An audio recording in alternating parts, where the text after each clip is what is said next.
I tricked my dad that I want to go to school, but he didn't trust me. He wanted to see. He wanted to come see me in school. I'm like, okay, we're just tricking You're ourselves naive. like that. Going to church was one big priority for my parents, also for all of my siblings. When I was 17 years, I felt like, whoa, to the senior team, how? It's not because I have a godfather or a Mm. godmother, it was because of my ability. To an extent, I feel like if I don't pray, things doesn't go the way it's supposed to be. Majority feel when they get married, that's the end of their career. But Hmm. sincerely, when I got married, that was the beginning of my career.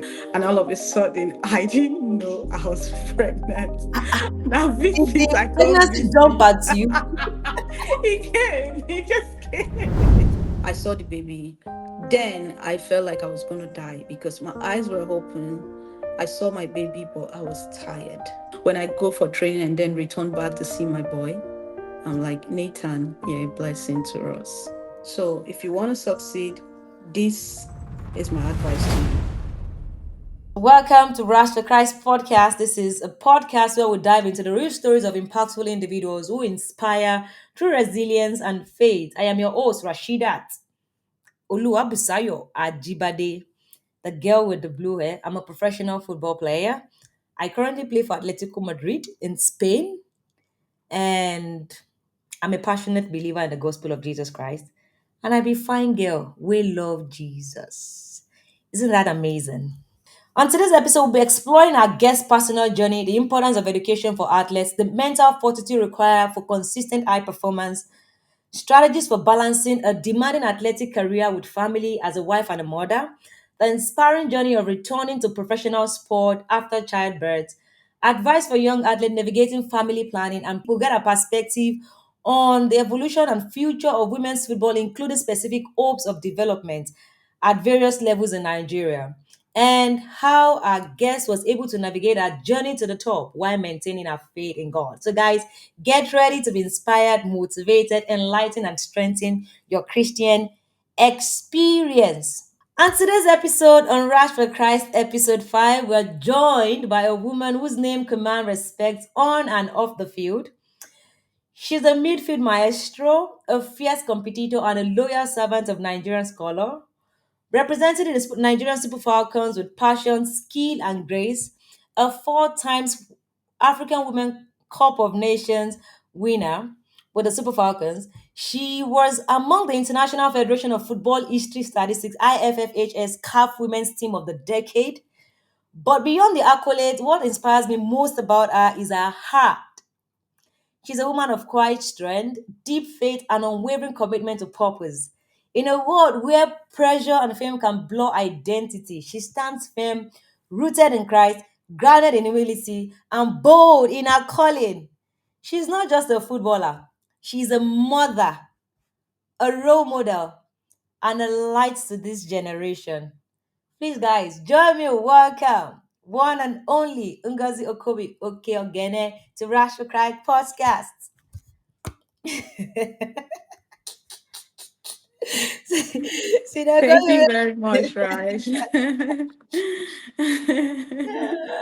Thank you so much. Oh my God. You just got me laughing all the How are you? How are you, man? How are you I'm doing? fine, Your thank you. baby How are boy. you? Um, Everybody's fine. I'm fine. I'm surviving. Sunny here in Madrid, and Wow. yeah, it's okay here. I wish we have your weather here. It's been up and down, up and down. We've had like the best week was last week. Really? So in one year, Yeah. you guys really have like a sunny weather to. We're Uh, just heading into spring now. Hopefully, when it's summer, it's going to be real summer.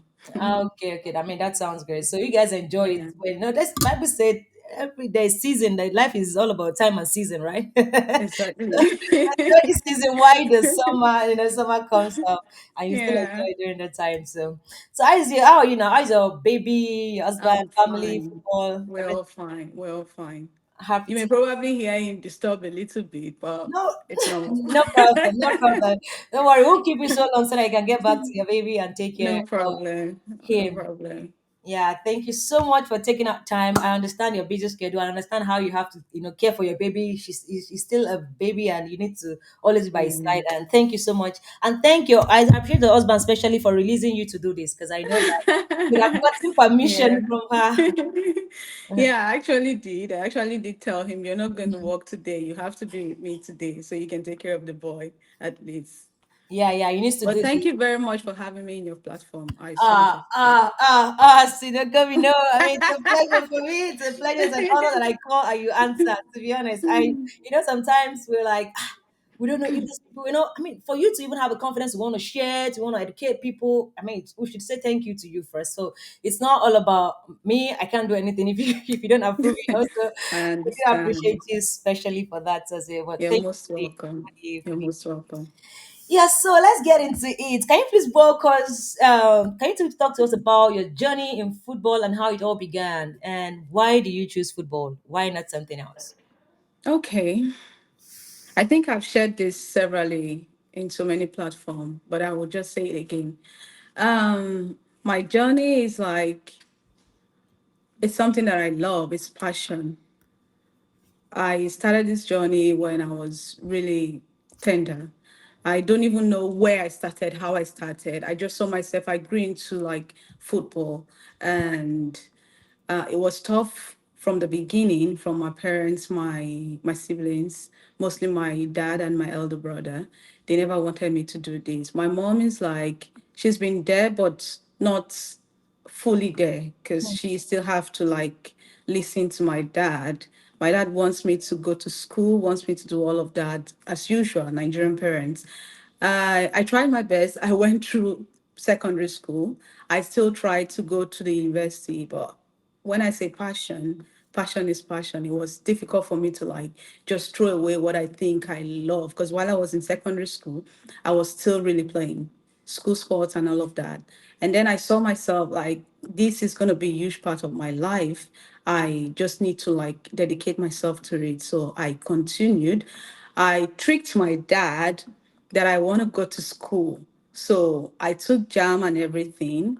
I had to like feel, you know how it is with the jam university you have to choose. I chose Ogun State because I had like a tip from someone, you can make it in Ogun State when you while you play football. So I'm like, okay, I need to go to Offa Polytechnic to study. So I tried my best actually to go to the school, but it was difficult. I couldn't even navigate through it. I just, well, football first. So then why I chose Ogun State was because I had a team in Ogun State, which is Remo Queens. I said, okay, this is perfect for me to like football and study. And I had the opportunity to have the owner of the club. I call him Dad. He's an Alachi. He also encouraged me when he saw me play school sports and all of that. So that's why I choose that path instead. But I got there. It was difficult for me to Ogun State and then traveling to Offa Polytechnic. It's a long distance travel. I can't do that every day. So I decided to stay back in Remo Queens and told my dad, school is going well and all of that. But he didn't trust me. He wanted to see. He wanted to come see me in school. I'm like, okay, I'm coming home when holidays and all of that. We were just tricking You're ourselves lying. like that. And then finally, life continued. I opened up. I said I couldn't get the admission, so but I'm still fighting hard to get it. And sincerely, I couldn't get the admission. I tried with a friend. She's in the US now. Her name is Wiko Achigel. Her full name is Rosemary. Yeah. So I couldn't because she couldn't help out like she promised. So I continued my career, I continued my journey. I had one season 2007. That was when I got the call up from the national team because Alaji also was part of the federation, a kind of. So I got the call up for the national team 2007, but I couldn't make it there. So 2008 was when I actually joined the national team officially on the 17th. I had the opportunity to go to the World Cup. And when I was going to the World Cup, I didn't tell my dad I was traveling out of the country because that wouldn't be possible for me to leave just like that. It took me time. And then we had like a day off in the World Cup. They asked us to call a family member. So we had a coordinator who gave every one of us a 30 seconds, 1 minute call to call home who you want to call. I'm like, who should I call? My mom should be perfect. So I called my mom. This is where I am. My mom was like, "Are you for real?" I said, "Yes. I'm representing Nigeria." How do I say this to your father? Maybe you tell him to watch the game. Probably he will be proud of me and all of that. But my dad wasn't still convinced after the World Cup when I go home. It was so sad. Like, why didn't you tell me you're traveling with Nigeria and all of that? We were worried and blah, blah, blah. I said I was too scared to tell you because you don't want this to happen. Well, my path for studies was I was a science student. I really want to get into the medical field. Hmm. Um, which not real doctor or whatever, but a physiotherapist has been my thing. And my dad was so disappointed that, so you're not going to go to school and all of that. I said, yeah, I could still make it happen. All I need is just encouragement and everything. So he tried to get along, come along like that. But yeah, it was still difficult. Not until I had my first, I say second professional contract with Delta Queens 2009 when I joined them. So I was really close to home. I run home like almost every weekend. And also, I tried to also pursue an admission in DESU, Delta State University, Abraka. The distance also was still much, but I got my first car, so I could be driving down, up and down, and all of that. But At what still, age did you get your first car? I got my first car 2010. What age is that? 2000. I beg, leave me at my age. Just leave me at my age. I'll just enjoy myself. Life No, no, generally. I'm because I just could imagine 2010 and you got your first car. I'm like, I got my wow. first car. Yeah, I was actually under 17 then when I got my first car. Yeah. So we came back. I got the first car. When I got the car, I was like, I didn't know how to drive before I got the car. It was my younger sister who taught me how to drive You bought because it with she's faith. yes. God, I'm joking. She Uh, actually, my younger sister taught me how to drive. She uh, drove me down to our camp in Delta State, Ole precisely, and then she said, "You've tried before. I'm not going to teach you anything. This is your car key. This is your car. Do whatever you like. If you want to crash it, crash it. You need to learn how to drive." So I actually did drove my first car without a tutor. I just saw myself driving. And that's how I started driving. So I drive from Ole to Warri like almost every weekend to attend church, anyways. That's the reason of going home every weekend. I was lucky we play every Saturdays. So Sundays is always like off days. I travel home to go to church straight from Ole to church. And that also was another thing that encouraged my dad. Okay, she's playing football, she's still trying to go to school, she's still also going to church, because I grew up from a home where we don't do anything else but Christ. That's how we're we're being coming brought up. back to that actually. Yeah, so going to church was one big priority for my parents, also for all of my siblings. And not just going to church, you must be in a unit in church. So Hmm. that also played a huge role in my Christian life. And my career kept on going. I couldn't mix it up with studying and everything. I had the opportunity to go for medicals in Delsu, but unfortunately, it still didn't work out well. And I had wanted to go to a university, not just a polytechnic, because there is a polytechnic there in Ole, which some other players got opportunity to study, but that's not what I wanted. And life continued. I found myself in a bigger stage, the Senior World Cup and all of that.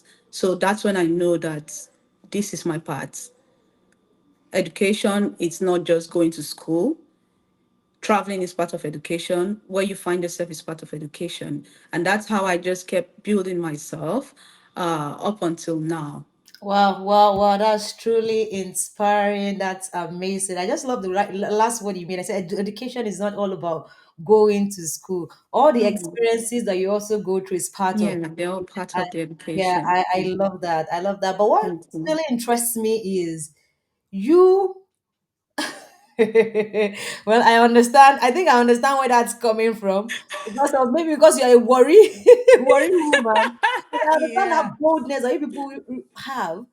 And you took your sincerely. you drove yourself, you just maybe one or two times tutor, and Yeah, you yeah. started driving yourself without even crashing. Sincerely, that's how I And you, kept driving. the fact that you also bought a car at under 17, I'm so, you don't know how to drive. It's the boldness and the audacity for me. I just needed to do something like Honestly, no, no, no, get that's because I so, I love I love cars. I love cars a lot. okay. Sincerely, I love cars. Yeah, That's yeah, that's amazing, to be honest. That's amazing, and it's really. I also love the fact that the way you followed your passion, you and the support from your mom. I know one thing I usually yeah, say. I think I said the same thing on Awoni's episode where his dad wanted him to go to school, and the dad paid for his jam, and he used the money to go, register in a football club, and in mm, the end, he didn't write the jam, and look at where he is today. And look at yeah. where you are today. Football has given you a lot. Football has given you A the name. lot, Has a given you lot, a lot that a you can't lot. even, the lessons you've learned, life experiences, and all that you had today. I'm not saying maybe if you have done anything in education, you didn't get the experience, but you have what you have, and you are fulfilled. You are happy, and you are, Yeah, true. said that the other day that parents should not. I mean, I think they should stop Yeah, imposing careers on their kids. sincerely. You're only there to guide them. I mean, you're there to teach them what they're supposed to do, but guide them when things are not really the right way they should go, but not to impose them. Get to know your child's passion, get to know what your child wants, and Exactly. lead them.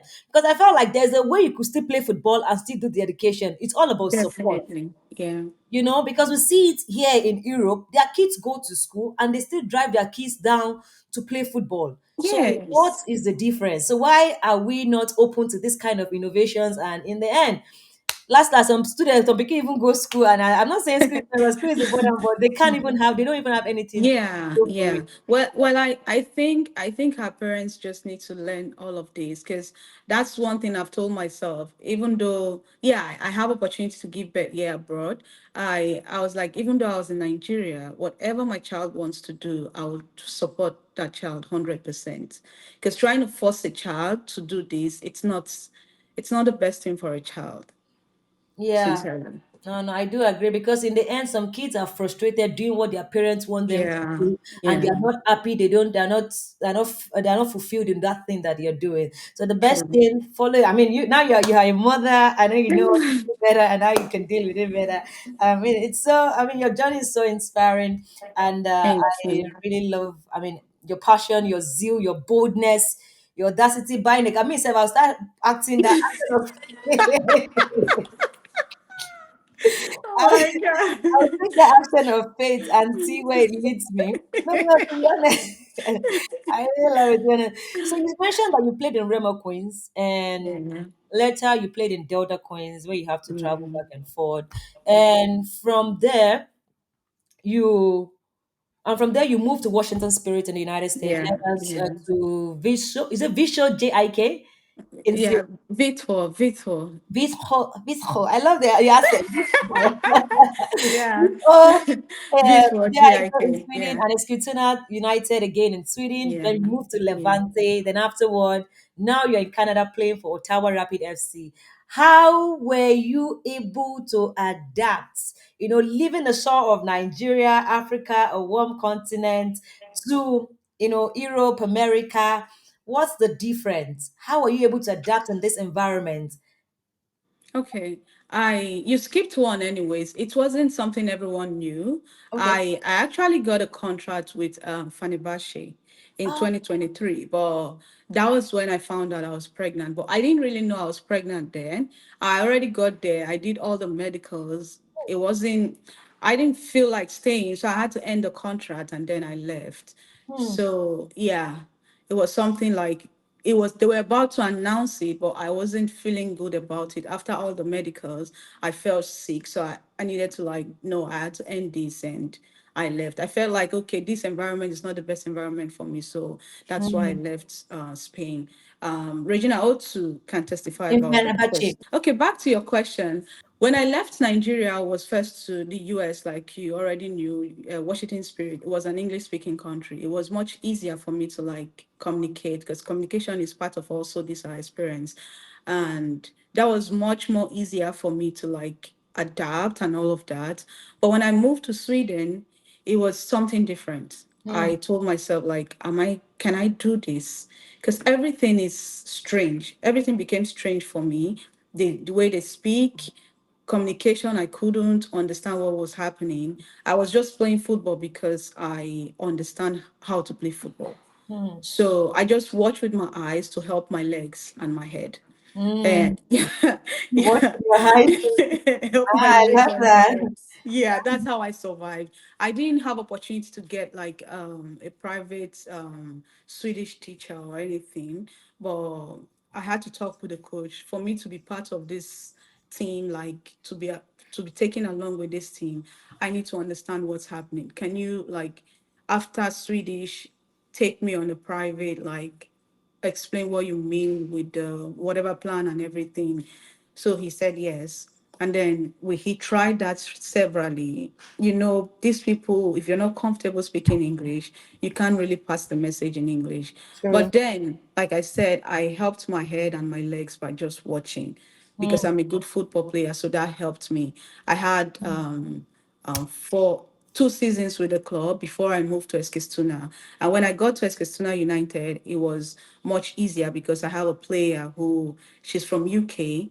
She also know how to speak Swedish. She speaks and understands Swedish. So she made it easier for us, for me also. She also kept translating when the coaches are talking. So that was what made me feel at home in Sweden. So it was much easier to settle in Sweden. And when I left Sweden to Spain, it was a bit of struggle because another non-speaking English. So mm, that was even worse than Sweden. So sincerely, I didn't like it in Spain. I was just every day I check my calendar. I just want the contract to run out so I could run away. I didn't have a plan of extending because that was a lot for me to mm, take, and also the style of football you can't compare with Sweden. It was mm, more faster and more running in Spain than in Sweden is more like technical and tactical thing, so it was huge. Like, I was stressed a bit when I was in Spain, but that was that until, yeah, I left Spain and find myself in Canada because my husband came to study in Canada. So got so kind of got my Swedish passport. I just like holiday down to Canada, and all of a sudden I didn't know I was pregnant. Now Did the visit, I can't pregnancy jump visit. at you? He came. He just came. You say you didn't know. I Yeah, it just love it. happened. Yeah, So life that happens just actually. happened. Yeah, I get Yeah, it. yeah. It wasn't planned, but we Oh, thank God okay. for it. It's the will of God. That's why it happened, anyways. Because, yeah, I didn't go to the World Cup. I was crying. I wasn't happy. I was like, this is the end of my career. I don't want to play football anymore. World Cup is a Mm, big stage. I should be there to showcase my talent again so I can have a better offer in better places. But I didn't know God has different plans for me. I mm, cried. You sent me a message, you called, everybody texted me, but I wasn't happy. I didn't know God had a bigger picture for me. That mm, was when I already had my permanent residence in Sweden, but I just applied for the passport and waiting for it. So that was when everything happened. I got my passport. 7 days later, my husband got his Canada visa. I wow. was like, this is the will of God. So I just jumped on it. I had to travel to I had to travel through France. I met my husband in France, so we continued our journey down to Canada just to find settlement. We got here. I have all my sisters here, and it became home for me. Canada is a second home actually for me right now because Uh, all my sisters are here. They're all studying. My younger sister is already a permanent residency here in wow. Canada. Yeah. So Wow. that this became home for me. Yeah. Wow, that's I mean, I'm lost in your story. And I'm lost in your story because one, I love the way you speak and I love the way you articulate your words. I love the Thank way, you. everything just flows and I'm like, Thank you. did this woman take something, a course in communication or something? I No. remember you said also that when you got to Washington Spirit, I mean, in the US, it was easy for you to communicate because Yeah. it was English speaking. And the first time when you started introducing yourself, I just love the way, you were, you're flowing because Thank you. coming from Worry, I promise you. I'm expecting so-called English mixture of English. I mean, I know you speak well. We've been the teammates on the national team, but uh, I mean, I didn't expect this level of fluency. Don't get me wrong. I know you speak well, but I'm just like I'm I just overwhelmed. understand. You see the way my own English too is still like Ocean English.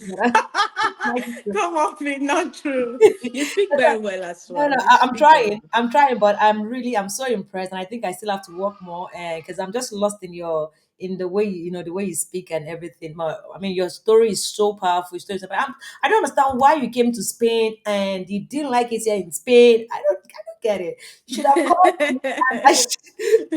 And meanwhile, you're in Barcelona. Barcelona is a very fun country, and I mean, fun Yeah. state, and Yeah, Barcelona was actually fun, but I feel like coming from a non-speaking English country and finding myself in another non-speaking English country, mm, that was like a huge drag back for me. okay, I that was it actually. And then maybe the team I went to was not the best in Spain, yeah, which I is got it. not actually the best there. Mm-hmm, Communication wasn't really good, mm-hmm, all of that. So that really didn't make me feel I want to be there more. Because I told myself, okay, I've been in Sweden for eight years playing football, 8 9 years playing football. Let me try somewhere else. So I mm-hmm. decided to go to Spain. That's Mm. and then I didn't really get what I wanted. Wow. Probably that's why it was off for me. But Barcelona is a fun city. At Yeah. least Asisat and Rita Chikolu, they made it like a So, home also, a little home for me. wow, wow, wow. Yeah. Me, I'm home alone here in Madrid, but it's okay. I've always been surviving alone, but I'm fine. I know. But because we had a similar experience because I moved from Norway, Nigeria, Norway Yeah, to yeah, Spain, and I know yeah. I took me time to adapt in my first year, and I mean second year I started. Guy, you have to gather yourself together. If you don't I start today, know. we don't want to send you here.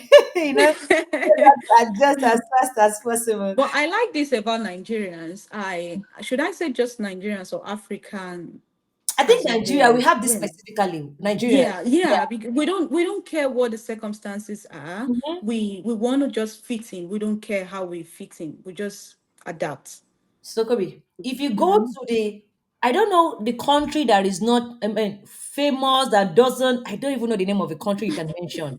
You find Nigeria. In Nigeria and there. So really, Nigeria, we can thrive anywhere. Yeah, yeah, Because yeah. I mean, if you're in Nigeria, you know that that country is already feeding you like 5-0. So I I swear. imagine. So for you to meet up, you have to ignore whatever is there. We are strong mentally. We have that resilient spirit. We have that energy, Yeah, that bravery true, to thrive true, anywhere we go. And true. I mean, you were able to weather through all of these storms. And I mean, this is where you are today. And I'm still trying to phantom how the pregnancy jumped at you that you didn't know. But over time, I would have to figure out that later. So when you played in Nigeria, you played in Remo Queens, Rema Queens and Delta and Queens. now Yeah. you played in Europe. What were the Yeah. difference between playing in these two different clubs? Playing in Nigeria and playing in what's I mean in terms of the structure, in terms of the football, in terms of the quality of You the game. just said it now. You just said it, the structure. Nigeria doesn't have a structure. Hmm. That's the huge pullback for us because I'm not happy about that. It gives me heartbreak every time I think about that because I've been in a team where so many players go back home to play in their home league Like, just to retire. I have a player in my team right now, our captain. She played in the national team also. She has played everywhere, like played in Europe and all of that. And now she's back to her hometown to play. hmm. She's playing in my team right now. I mean, can I boldly tell myself, so okay, pack your load, go Nigeria, go Hmm. play Nigerian league? Is it possible? It's not. One, you're traveling on the road is not safe right now. Mm. If they have to go by air, how many club can afford that right now? Mm. So all of this is not encouraging at all. So it's like a huge difference from playing abroad and also in Nigeria. That's the thing. I don't know who's going to make that happen. Probably when you're done playing football, when you're the NFF president, you can fix all of this. You can fix all of this because When you laugh. I love it when you see it and when you laugh, but I know that we both have the responsibility to make it better. So that's just what I'll just how I will end it there because it's not the issue of the president. I And, know. I mean, I Yeah, don't. that's the thing. The structure is not there at all. I don't know who's going to make that happen. It's Hmm, huge difference, like 0/100 right now. hmm, hmm. And this is Yeah. 2025. We should be better, right? Things should get Yes. better. And I mean, yeah, let's see. We will see. We'll see what we'll do. Would have to get people like you with your wealth of experience, all you've gone through. You know, you've seen the game in diaspora and you've seen it in Africa. You can help us see how we can bridge the gap a little. No, no, no. You people have to get it. That's why we the young ones we keep watching. You know. Young ones can. Oh my god. Right, shall make leave me. Yes, Oh. yeah, Gabby. You played in the under 17. You played in Yeah. under 17 World Cup twice. You played in under 20 World Cup where you performed extremely well. I mean, someone was saying in Sweden where you gave the guy an assist, a very nice pass to score. I'm seeing the comments here, and you also played. You also at the age of 17, you were called up to the Super Falcons of Nigeria, the 9 times African Mm, champions, yeah. who won the WAFCON, and you won the WAFCON trophy with them 4 times. One in Yeah. 2010, one in 2014, another in Yeah. 2016, and then the last one you won with the Super 2019. Falcon was 2018. What does it mean to you representing your country? What does representing Nigeria means to you? Saying it right now, it's like you're making my head swollen right now because I feel like as a player, if you're being called up to the national team, Mm, it's not your right to start with, it's a privilege because we have so many good talented players in Nigeria, outside Nigeria, who are Nigerians. But among all of these, I was being called up from under 17. I mean, I felt the world is mine. hmm, When I was 17 years, I felt like, whoa, to the senior team, how? It's not because I have a godfather or a hmm, godmother that actually brought me there. It was because of my ability, yeah. what I could do. That's how I was called up. I wasn't the only one. It was myself, Ayila, and Odega. We were really good when we played the under 17. Everybody saw that. And then we were called up. Like, I was so overwhelmed. My dad was so happy for me. I think that was when my dad started seeing my career like, no, I have to support this girl. Wow. Yeah, because when my dad hasn't seen me play live, but the few times he watched me play on TV, and then he heard I was called up, it was like, he's gonna support me. That was when he Hmm. started I mean, supporting when me. you mentioned that now, this just brought a Bible verse to my head that says, "Without signs and wonders, the people will not believe." So if you Actually, know, if you know, and in the world, in the general, I mean the general world now, when people say that, people usually say you go explain time if you don't get evidence, right? even with evidence, you still Yes, explain yes, yes, yeah. it. I like how your dad have to see the fruition. You have to Yeah, you have to prove yourself that what you believe in really makes sense. What yeah, you believe in, your passion really wants it, and it's something that will spur you, that brought you into limelight, and it took you to that hard work, that effort, the resilience, and everything that you put in to get where you are today for your dad to now see that wow, this what this girl is doing really makes sense, and I'm gonna sincerely, support her. Wow, that's powerful. sincerely. Yeah. That's how I felt, anyways. I felt like, oh, after this, I'm just gonna like write my name on top of the sky. Ngozi Okobi played for Super Falcons. Wow. That was how happy I was, sincerely. Wow. Wow. Wow. And you won a trophy. The 4 times trophy you won. How was that feeling like winning a trophy for your country? Oh God. everywhere I step into, they're like, Ngozi Okobi, Ngozi Okobi. You Wow. need that kind of feelings. That's how I Mhm. felt.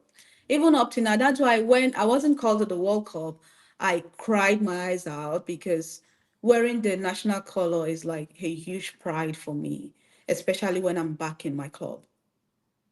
That feels Mm. like they value you more because it got to an extent where they don't see blacks as anything in their clubs, Mhm. even though they had to like sign them with huge amounts of money. They still want to see you play in the national team before they can you can earn your respect. True. Very true. Yeah, yeah. So Yeah. that is also something that keeps me going. A kind of wearing the national color, especially when we're being called to camp, travel, and then we're back again. Oh, welcome back! All those kind of things. Sincerely, Yeah, well, I mean, I can relate as well. People know majority of us because we've played for the national team, because yes. we're playing on a global level, on a global stage, and the pride that Yeah. comes with it, even when you don't even get shishi for your pocket.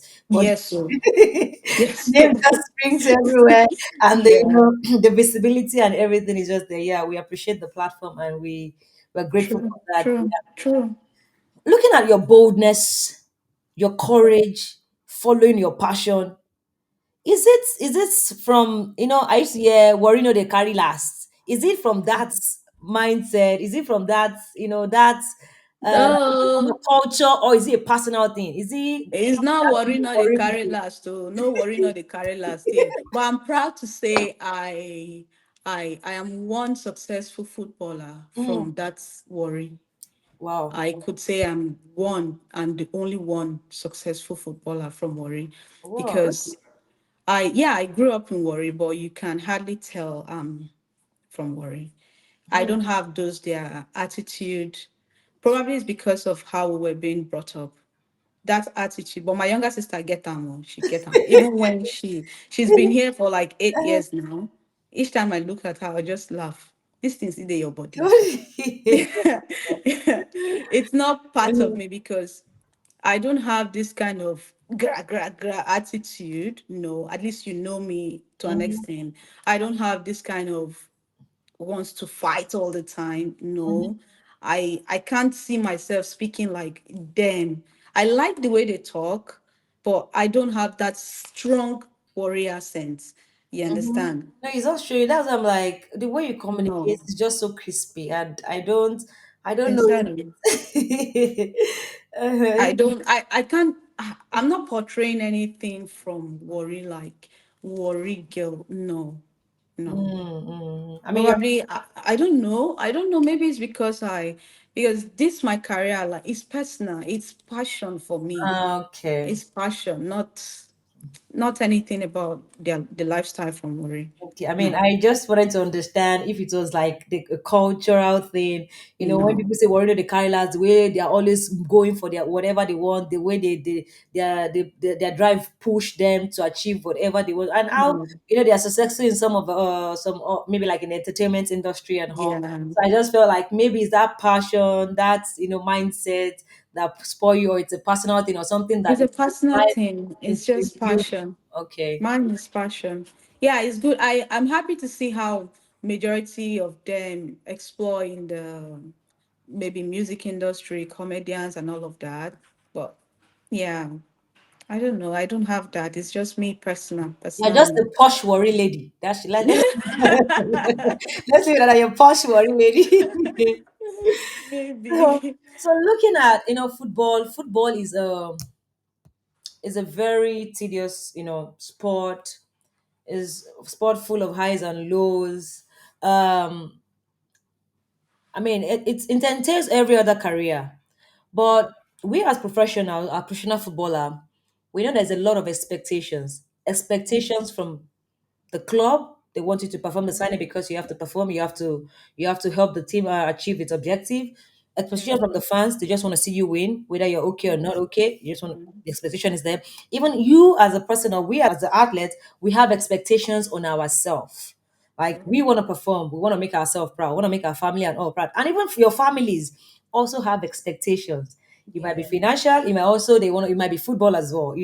There's lots of expectations. around our life, around our career, just really True, learn. true. So, how do you handle these pressures and expectations? Okay, I'll start from my family. My family, they didn't make it that difficult for me because, yeah, financially, I'm also there for them, but they want to see me excel as well. Hmm. They they made it very, very much easier based on they pray for me. They want to see me at my highest peak. They just want to see me happy. Every time I tell them I have pain here, they're like, "Are you sure you can? Just try." That that is no pressure from them. But the most pressure I've had is from the fans, especially our own from our country. They don't understand what this thing is for us. Like you said, we have worst moments as footballers, but we can't come out there and say, "This is my worst moment." No. Mm-hmm. I don't want to go on the field and be bad. Mm-hmm. But if that happened, how do I pick up myself? It all depends on me. And also, by the time you get those bad goals from comment section, you see yourself on your toes, and that won't help you. And by so doing that, you're affecting your ability. And then you're playing for a club where it's not your father's house. Mm-hmm. You're not in that country. You just came to work. You're being on your toes based on the pressure you got from comment section, and then you're being on your toes again based on your coaches and all of that. I mean, we go die, we know we die.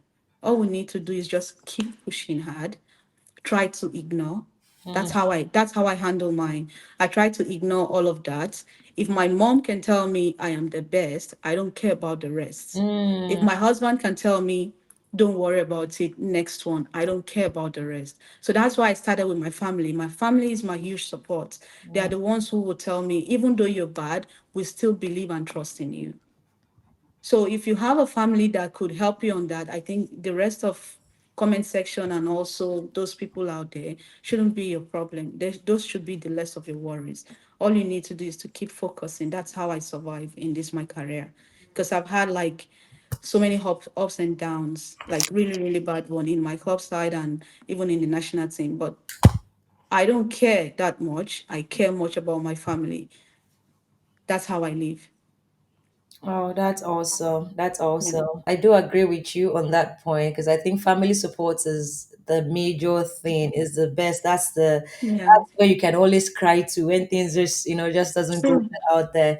And also you mentioned that you ignore the way you handle some of his expectation is you ignore what's it's not healthy for you, and that Yeah. you focus on what you can focus on, and you keep pushing against all odds even if it's not True.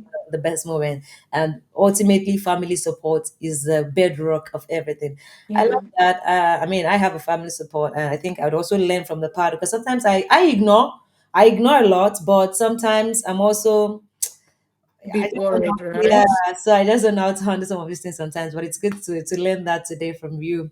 In your opinion, what's the most challenging thing about being a female footballer, and what is your worst myth you have heard about female ballers? Okay, the words I've heard about female footballers are, especially Nigerians, they say female footballers are illiterate. Hmm. And This one that, for me. if I have my way, I could put so many people on jail in jail because of Hmm. that. You can't call female footballers illiterate because they are women. Why are you doing that? Because of the country we are from. They feel all women should be in the kitchen, right? And now some of them decide to pursue career. You call them illiterate. How do you expect us to go to school and also play football when they are not synchronizing together? And now those ones who decide to learn while traveling and playing, you still see everyone as illiterate. No. And this is also a message to people who I feel like they can't stand up for themselves, like speak, those Nigerians back home. You have to get something doing. The world is easier now, it's digital. We can easily go online, take courses online, and make ourselves proud. So that when people start saying female footballers are illiterate, by the time you come out and speak to crowd, they will give you that respect. And that would change the motive of that word being illiterate. That's one thing I hate about our country, calling women illiterate, women footballers illiterate. It's no longer happening now. Now it's a different era. I mean, this one entered me when you said they called female footballer illiterate. Oh, Yeah, not so now. yeah, but I mean, I think they It's start to heartbreaking. change because a lot of athletes now, I think, are really engaging in extracurriculum activities. And I mean, not a lot, because we still know that there are some that are yet to. But as you mentioned, which is a very big advice to young ones coming up and those back home, we should engage. The world is digital now. You can lay your hands on anything. Wisdom is there.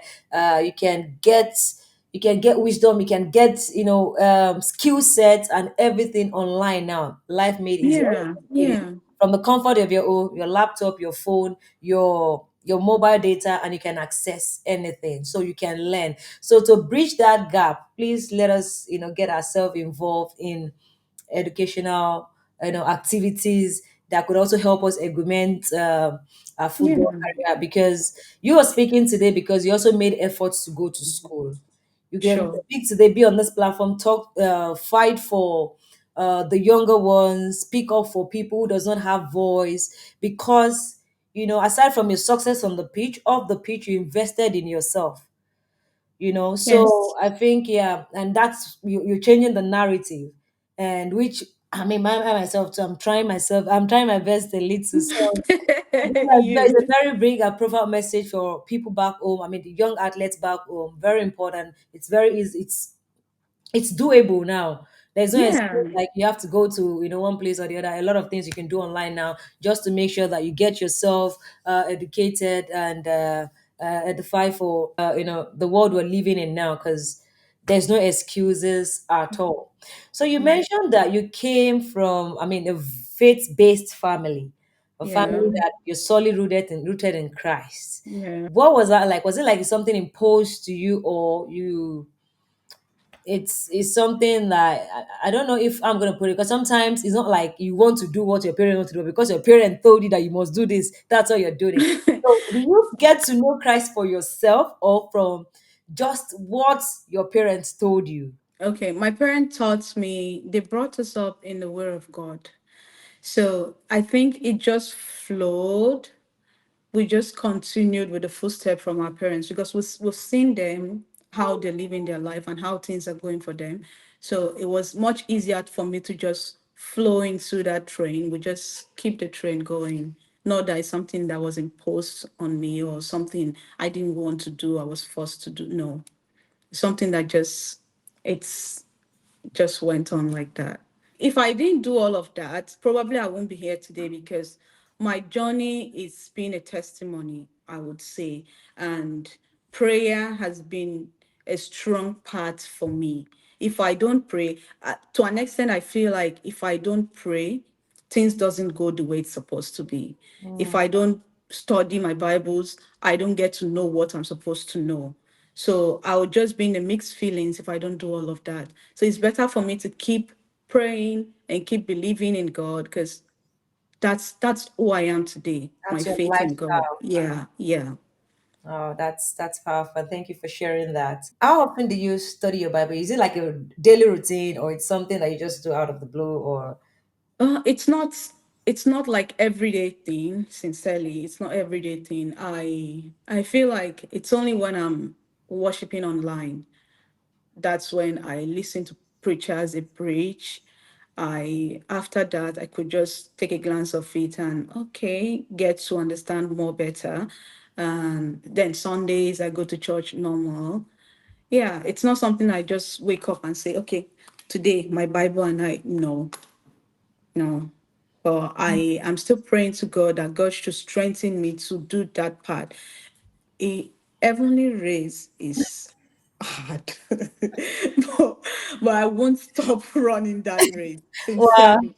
Because well, the Bible also said that if your faith is as little as a mustard seed, So that's the mustard seed I'm just living with right now. My faith is as little Mhm. as mustard seed. And I appreciate God for at least giving us that opportunity to have a faith as little as As much mustard as seed. you said. Wow, Yeah. wow, wow, Yeah. wow. Thank you for being honest to share that, because I Yeah. mean, somebody might want to say, ah, in the morning, afternoon, and night, I study my Ah, no. study my Bible. I mean, thank you for, you're just being very honest, and also not just, even if you might be doing it more than the way you explain it, but I understand Yeah, the definitely. humility and, just trying to be humble and not exalt yourself too much. Like, I don't understand as a Christian, sometimes we like to, we're doing a lot, but we'll be like, no, it's just, thank God for grace. That kind of small compliments I that you pray give. I pray more than I study my Bible. Okay, okay. Yeah. You pray more than you study your Bible. Okay, I mean, Yeah. that's fair enough. And as you've prayed, you say God should give you grace to keep studying the word, because Yes, sir. that's one of the very important thing for us as a believer, because you pray as much as we pray, we also have to, complement it with the Study word the of word. God Yeah. to be Yeah. edified and to know what God will is for us per season, Yeah. per time, and Mm. in everything, yeah, that we do. So speaking about your faith, have you ever faced any resistance, any discrimination or criticism for openly expressing your faith? I haven't. I have faced criticism. Yes, people say this one carry Bible for head, carry church every time. What God cannot do does not exist. This one, that one. But yeah, it kept me going. I remember when I was also left out of the AFCON. Was it? What was the last AFCON? Was it 2022, last time 2021? was 20. 22. Okay. I was left out. I wasn't invited. I I got so many criticism from there. I got so many people were sending me messages direct on my WhatsApp, on my that was when I had to like leave Facebook Messenger because there were so many hate messages that was coming, and also to my DM on Instagram. It was a lot. People were like, "Now you pray pass, they no call you. Now go carry pastor for head. Now carry church for head." Like Hmm. I felt disappointment. I just went on my knees and I told God, "You're being mocked. This is all I got from people that I felt could be a fan to me. Prove yourself." I didn't do much. I cried. I just said, God, prove yourself. Do you know they've never shown Swedish League outside Sweden before? Mm, I got a message from a friend that they're showing a game for DSTV. I said, which game? How? My mom said the same thing. People said they watched you on DSTV. Oh, now game don't enter DSTV. I'm like, mm. no, this site is not even something you can access from outside Sweden. Sweden, yeah. So I just left it. I kept doing my thing because I was with my best friend Halima in the same team. She was called up, I wasn't called up. So she just told me, I beg, leave those people first, just the train. Do you know that was the best time of my career? I Hmm. was everything was just so easy for me. Yeah, on the field, I just find football fun. I was so relaxed. Nothing was stressing me. Even when I knew I wasn't going to the camp, I was so relaxed. Nothing was stressing me. I was doing very well for my club. During that space of 3 weeks, when they mentioned the team list, I had my best games. Hmm. I scored every games. I Wow. won player of game twice and also had so many assists. So that was one of the games that was shown on DSTV. The next thing, Halima was supposed to travel like the next day, so we went away. We had to stay with her to in a friend's house, also one of our best friend. That was when I got a text message from Auntie Mary, our secretary. Can you start traveling with Halima tonight? I said, what? It's not possible. I only came here for an away game. Halima has all her stuff. My stuffs are back home. Why will you want tell me to travel? Randy texted me. I'm like, oh, is this for real? Because when Auntie Mary texted first, I was like, what I want to do? No, don't call me. Why? Waiting I want to do. The Hmm. next thing, Randy texted me. I went to Alima. I said, Alima, see message you. Alima said, God not dey sleep. You can nobody feel mock God. This is the Lord's doing. Sonny, go house, come meet me for Abuja the next day. That was when I knew that when I pray, God actually answers. He hears me when I pray. Because I cried. I said, God, you're being mocked. You're I being I described. wish I could show don't care about me. I wish I could show you messages from people I got. Hate messages. I couldn't post all of that. I don't want to post that because they came back and texted congratulations. And Wow. that's how my life is. Those mouths and hands that types and said all of those shit, you will come back and say congratulations. And they actually did. Wow, praise God. Yeah.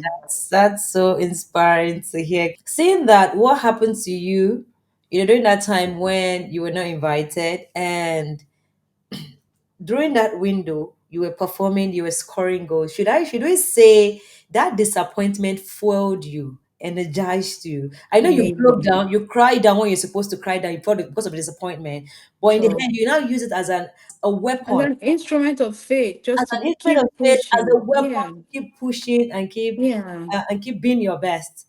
Yeah. That's really, I mean, that's great to hear, because sometimes people go through some situations in life, and they sit in that situation and they keep mourning in that condition because of that disappointment. Or meanwhile, it's okay to cry, it's okay to feel, that Sure. Sure. disappointment. That's what I'm Disappointed. learning Yeah. from what happened to you right now. It's okay to feel that disappointment, but use it as an energy. Let it fuel you to be better. Let it fuel Yeah. you. Let it inspire you to go, to move True. to the next level. Because in the end, if you sit in that disappointment, you're only giving people, I mean, the confidence and leverage to say what they said about you was right. Was actually true. That's Yeah. really true. But if you, take the action, take that bold step, do things in the right way, you can eventually change the narrative. And those, as you've mentioned, those that mocked you came back to say congratulations. And I mean, that's how that's a perfect story, and that's how it should end. Thank you for Mm. sharing that. And I'm so You're inspired welcome. about that. Now you're married. How has your 7 years. marriage? What did you say? You Going to 8 years of marriage. Wow, that's almost a decade. Yeah. Wow. How has your marriage strengthened your walk with Christ? I think my husband is a huge journey in my life. Hmm. And also being a married woman, especially without a child before this child. It wasn't that challenging because I wasn't looking for a child. I was only pursuing my career, and also with the support of my husband and all of that. And also being a Christian, I shouldn't be worried that I don't have a child. Mm. And when I got the child, I'm like, this is God. God has been in my life all this while. Even when I wasn't ready for it, it came. That means it's been, my life has been in the path. God has been leading me while I've been following, but I never knew. And also, I'm so lucky to have a husband who is also a believer, who understands the things of God. So that's another huge part in my marriage. Has been that has really played huge role for us Wow. as husband and wife. And now we have a son. He's my rock, I could say that. Yeah, pushing back and forth. He's been supportive, prayer wise, encouragement wise. I'm just so lucky God blessed me with what I asked. Wow. This is beautiful. I love this is beautiful. Look at me just blushing here. I'm like, oh God, when? Soon, soon, soon. I want to be ready. I don't, I don't. It's tough. I think this is actually tough for female footballers because majority feel when they get married, that's the end of their career. Hmm. But sincerely, when I got married, that was the beginning of my career. I Can you got please tell married me more about it? 2017. Mm-hmm. Yeah, I got married 2017. Yeah, I already had my first World Cup 2015. Mm-hmm. But 2017 up until now, I feel my career has been in the highest. Yeah, I could say that since I got married, it's been easier, not like I'm under any form of pressure, no mother-in-law pressure, no mama pressure. Mm. Everybody understood my life, and my husband also understood me. So it was much easier for me to just pull through. So Wow. many people are scared that getting married will stop them. No, it depends on who you get married to. That's true. Yeah, it depends on who you get married to, and also the family you're getting married into. That's another thing. Mm. The Yeah, husband you're getting married to and yeah, the and also family you're his family. getting married to. Into, And of course yeah, your family too also need to understand you. Wow. yeah, I mean, I think yeah, that will play a huge role in the life of any yeah. Any any footballer. athlete, any footballer who Yeah. wants to take their I mean, my life, let me use my life because so that as I'm planning for my future, I start to look, bro, you have to marry me and my football. No, because I think it's very important because that's one of those things that causes, problem in a family where the both Yeah, husband yeah, and wife doesn't align. And I true, mean, because of love in the first instant, they try to click together, but afterwards, 2, 3 years, they're like, "Well, girl, you have to leave this thing. We need to establish our true, family and all." But because you're able to find a husband that understand, that knows what your career entails, and you're able to work with the right, because I can imagine being married since 2017, almost 8 years, and yeah. normally the parents will start looking at Oh when you yeah, were born, picking no when you're children, picking and no. all of I that. So it takes understand. a husband, a Yeah, committed husband. It takes a man that really wants to, I mean, that loves you for you, that loves what you do, and of course, you love what he does too as well. And you both yeah, understand each other, yeah. and you understand the mission before you enter into the True, into true, it. So I true. think that's a very valuable information for me to hold on to moving forward in my future. So, future husband, listen, you must marry me. So, let us get back to it, Senior Okobi. You have certificate in sports analysis. Analyst, yeah, You did that certification course during your pregnancy. yeah, What gave you that drive to enroll on a course during pregnancy? Considering you have to train, you need to take care of your body, which that is demanding already. yeah. Okay. I felt bored. Yeah, I have to go work out because being pregnant doesn't stop me from working out. I'm an athlete, so I shouldn't be that lazy not to do stuff on my own. Mm-hmm. I always felt like I was bored. I needed to do something different. Even though I'm pregnant, doesn't mean that the whole world should be serving me while I'm seated there. Mm. I have a computer. I go to the gym. I'm lucky I have a gym in the building where we live, just downstairs. So I use the gym. I come back home, shower, have my time. Like I storm on this Barcelona academy. So I'm like, oh, I need to do something. I need to try one of these. I went online, I checked, I paid for the course. First, it was boring, but I kept pushing. I kept encouraging myself. And yeah, 3 months, I got a certificate from it. I'm like, oh, congratulations to myself. So just staying at home, I felt bored. That's why I did that, anyways. And I'm so happy I did it because while I was studying, I saw like, this is my field. I don't want to be a coach. Yeah. I could read a game, I could understand a game, I could analyze maybe not just football or some other sports. Why can't I just do this? So I kept pushing. I did it up till the end. I found it interesting. So and I was happy I did it. And also right now I'm still taking so many certificate courses right now, which I'm not ready to share yet. Probably when it's out, Don't people worry. will hear Would about it. I Yeah. would say Yeah. it. No problem. I would say it. You mentioned Yeah. that during your pregnancy you were bored and you Yeah. had to do something to keep going. And what that honestly taught me here is I used to hear a saying that an idle man is a devil's workshop. But no, that's an old saying. In your own case, you use your boredom to invest in yourself, to Yeah. reinvent yourself, and to keep Yeah. learning and keep educating yourself. Because sometimes people use that as an excuse because I don't have anything to do now. That's why I'm doing this. That's why the enemy. I mean, I'm not saying the enemy, is this. But you can also, use your boredom. You can use the time of your waiting to reinvent yourself. Your Yes. time of waiting, you can use it to invest yourself, to reinvent True. yourself and be a better version of yourself. I mean, it's more or less you are preparing yourself for what you're praying for.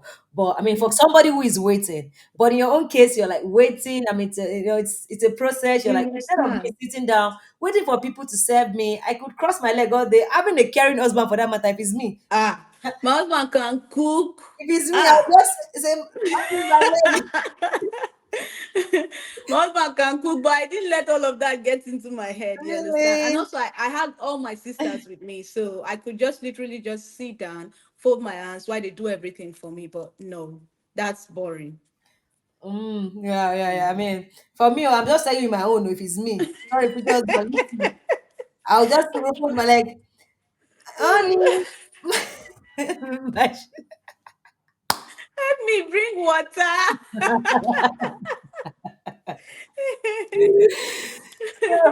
you having that certification in sport analyst. Are you Yeah, looking forward to be the future Super Falcons for sport analyst? you don't start. That's that happy. Well, one thing I would say, like I said to you, I didn't know I would be here today, right? Everything I do in this life, it's not my will, it's the will of God. Hmm. Whatever it's the will of God, definitely will come to pass in my life. That's one thing I believe in. Oh, Yeah. God's will over Yeah. every other thing that we do. Man, Yeah. yeah, that's great and that's powerful because you know most of us we like to do. I understand that we're in a world where we're too egoistic sometimes to Mm. apportion glory to God. Yeah. And we're like, oh, it's my power, it's my strength, it's my, you don't understand No. God's will and agenda in everything that we do. And I like your humility, trying to put things together to say, I might have the skills because you mentioned it confidently to say, I sabi play ball.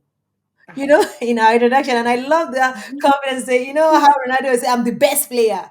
I like the confidence. It's part of you knowing what you know how to do, but yet you put the God at the center of everything you do. Yeah. Understanding God's will, understanding God's direction, understanding how God is leading you through all of your journey till this moment. I mean, that's so inspiring, and I think I love that, and I think it's something that we should. I mean, imbibe in our system. Understand that God is the one who plans it from the beginning up to this moment. You might have the skill, you have the talent, you have everything, but if God takes his hand off it as well, you can't do it alone. I do love Yeah. that. I think Yeah. that encouraged me, and I think it also encouraged our listeners. So, as a professional athlete and a wife, and now you are a mother, how are you able to manage these responsibilities? Sincerely, from the beginning when I joined my team, when we started training, I thought I wasn't going to do it. Hmm. I'm so blessed and lucky to have a coach who is encouraging. Because Mm, when I got the contract, when the lady called me, she said, I see you being playing in Sweden and also in Nigerian International. I would love to work with you. That was like 1 month and some weeks after I gave birth. mm, I never even know that I would stand up. mm. Contracts they come. So you see again, it's the will of God. Wow. And she told me she has been in my position before. She's a Danish international and she also gave birth and came back to play again. So I shouldn't worry about that. She would help me through and all of that. And sincerely, she's been a huge part of my journey as well. She's my coach. We every day in training, it's like she's seen herself in me again. She kept encouraging me. And when I'm done, I get home, I get like the best encouragement from my husband, my parents, my sisters. They kept calling, how training today? How did you survive today? I'll tell them. But yeah, it's a tough journey for me personally. But with people around me, they made it much easier, Oh, sincerely. And it's been really easy. I go to the field, I do my job as an athlete. I get home, I also do my job as a mom. But yeah, I have a husband who also helps out with so many things, especially cooking. Because when I'm back like this, I get so tired. It helps me in that aspect. But on off days like this, I do my job as a wife and also a mom. wow. Yeah. I can't even imagine it. I'll need to, you need to enroll me on a course, probably in when I finish, when I, when I am ready to Yes, no, plan me. my future, so I'll be able to understand how this works. No, no, I'm serious. I'm serious because see, that's how, okay. I can't learn on alone, and that's why you guys are there. You've gone ahead. You've seen how it is. So if I'm serious, and I want to make a decision now. Black men need. No, I'm serious. If I have any whatever now, I would say, okay, it don't happen, it don't happen. You don't jump on me as it jumped at you. You don't leap on me as it leaped at you. You don't leap at me as I leap at you. So this is where I am right now. What do I need to do? Because I could imagine during the moment from your first years, first month, second month to 9 months. Is this something you can walk us through how the process looks like? Because you're also training one time, like with your with baby. Okay. How does that work? Yeah, when I was pregnant, I started training because my pregnancy was a high risk pregnancy. I haven't Mm, said this outside before. It was a high risk pregnancy because I also had fibroid growing in me. And by God's grace, I gave birth through CS, cesarean section. I was taken to a high risk hospital, hmm, pregnancy hospital, and during my pregnancy, when I first found out that my pregnancy was a high risk, it didn't break me because I'm a child of God. I already know that there is nothing missing and nothing breaking. Pastor mhm, Jerry will always say, no pregnant woman will die with their pregnancy. So that has been like was a strong word to me. And then I told myself, I am an athlete. Will I allow all of this not make me do my job as an athlete? I kept training. We had to move from where we're living to a conducive place. And that's the place we have a gym downstairs in our building back in Toronto. And I didn't even get like maybe a personal trainer or something. No. I just go to the gym, do my thing, how my normal self I used to do when I wasn't pregnant. I did all of that. I kept pushing. When I was 8 months, that was even when I did more. But my husband was scared. I'm like, every day I go for scan, my baby is fine. It's growing very well. So why are you scared? My sister was supporting me. She said, keep going, but anytime you have any form of pain or whatever, just let us know. I have a midwife who also I go for checkup. They check me every time I go. They tell me you're looking good. I was very tiny when I was pregnant. It was after pregnancy I just saw myself. I blew up. mm, I kept on pushing. I kept on pushing. I had so many challenges. I bled to an extent. I bled for like 2 days. I felt I was losing my baby, but unfortunately, for God to have it, I went to the hospital. The doctor said your baby is very healthy and very fine, growing very well. Maybe this is just normal. I'm like, okay. I came home. I said, thank you, Jesus. I got home. I continued my life. I didn't stop training. I kept training. Before I gave birth, the doctor checked and said, okay, you do you know you're going to give birth by CS? I said, no problem. If it's the will of God, let it be done. He said, oh, are you Christian? I said, yes. He said, okay, then it's the will of God. That was the answer he gave to me. So they gave me form. I filled everything. I was ready for the operation. And all of a sudden, the doctor called and said, sorry, the hospital cannot handle it. We have to transfer you to a high risk pregnancy hospital. My husband was worried. My sister was worried. But my mom wasn't. My mom said, remember, because I've had a major operation in 2017 also in Sweden in my stomach, still fibroid. Some of my teammates, they know about it. Ohale knows about it. Chukunoye Josephine, she knows about it. And also my best friends, Alima and Helen, they were aware. So after all of that, they told me I have to go to the high risk hospital. I went there. I felt like I was going to pay out of my throat because it's a private hospital and it's expensive. I got there. I met with the doctor. We did everything, all the checkup. He sat me down and said, "What do I want?" I'm like, "I'm confused. I don't know. Is it about the delivery of the baby?" He said, "No, that I'm welcome to the hospital, and he is assuring me they have the best doctors right here." I'm like, "Okay, so what's gonna happen next?" He said, "I'll have to have double operation on the day of my delivery." I said, "Okay, if it's the will of God, let it be done." That's the only thing that came out of my mouth because I don't want to be scared. My husband was worried, but I wasn't scared. And then he asked, "Are you a Christian?" I said, "Yes." He said, "Okay, that's good. It's the will of God that we have to do both operation the same day." I said, "Then let it happen." On the day of my delivery, I went with all my sisters. Nigerian people now, they go pray normal, normal. Yes, they were praying, they were out waiting for me. But I tell you, this didn't even take 2 hours. I was awake all through when the whole of the process was done. I only felt when the baby came out, I saw the baby. Then I felt like I was going to die because my eyes were open. I saw my baby, but I was tired. The next thing I was feeling in my stomach was how they were pulling the fibroid off.